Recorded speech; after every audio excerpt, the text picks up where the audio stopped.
About 5 years ago, it felt like somebody had thrown a rock, or actually more like a grenade, into the pond that we might call the Canadian housing market.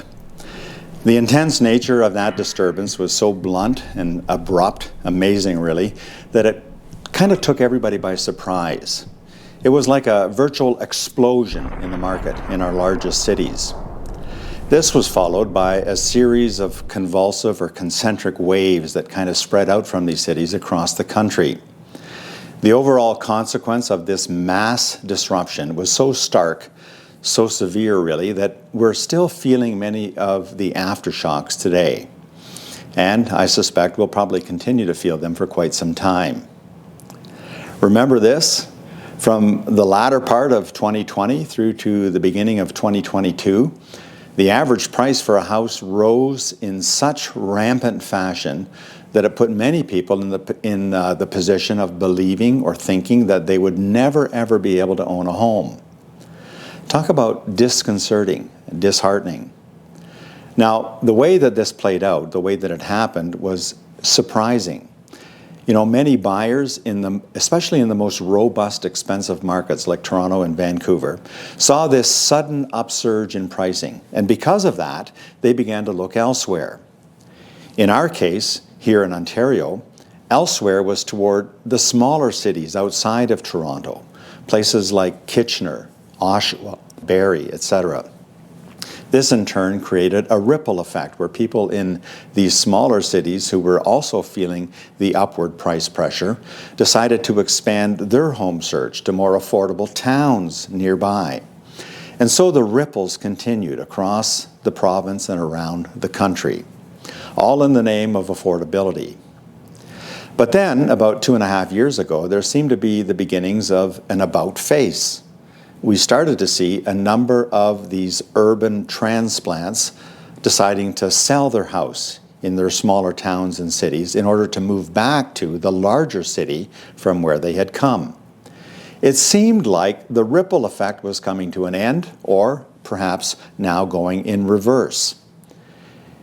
It wasn't initially clear to me what to make of this. Some of the pundits at the time said that a large-scale move from small towns and cities back to larger cities was going to gain steam because business owners and managers were calling people back to the office.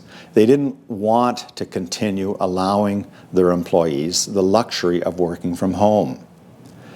This, according to the pundits, was going to usher in a new reality in which the longer daily commutes would prove to be untenable or unsustainable over time, thereby making the move back to the city a must for many people.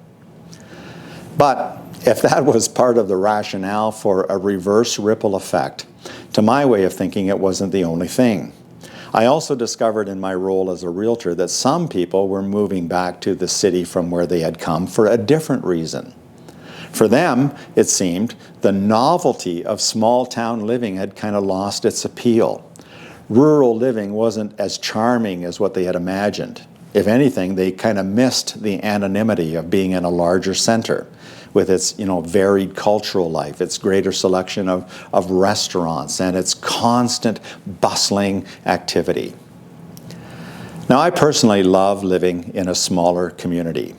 And so far, I have resisted the temptation, which admittedly I do feel on occasion, to move to a more urban environment.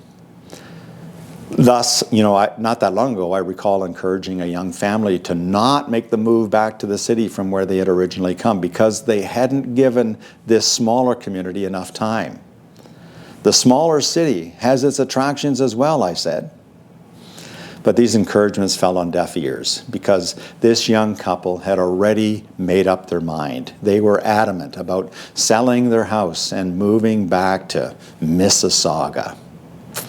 In any case, the interesting thing to me now is that in a broader macro sense, the reverse ripple effect has more or less come to a halt. Things aren't simply snapping back to where they were before the pandemic.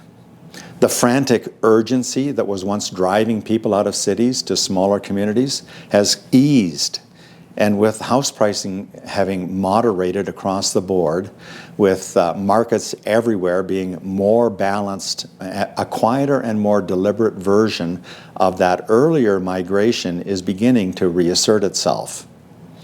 You know, affordability is, of course, still always going to be part of the equation. It's hard to ignore the difference between what a family can buy in Toronto versus what the same money can purchase for them in Kitchener or Stratford or in a smaller rural town like Listowel.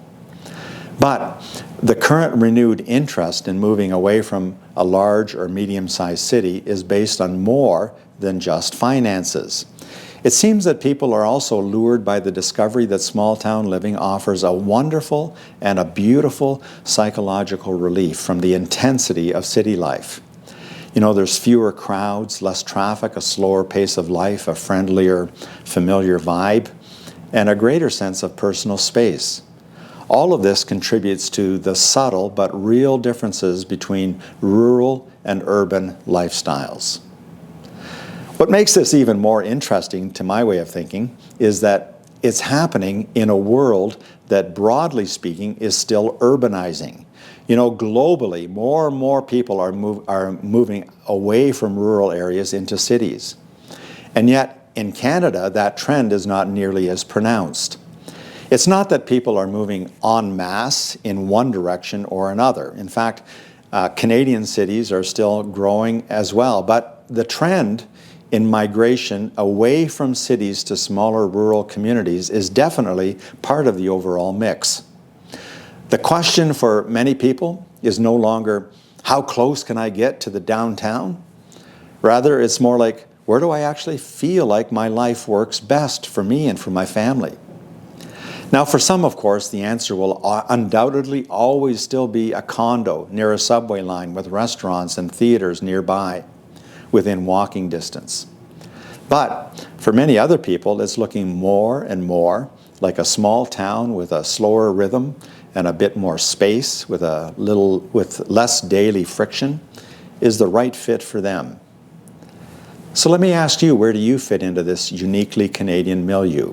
Are you more drawn to the city or to smaller towns and a rural lifestyle?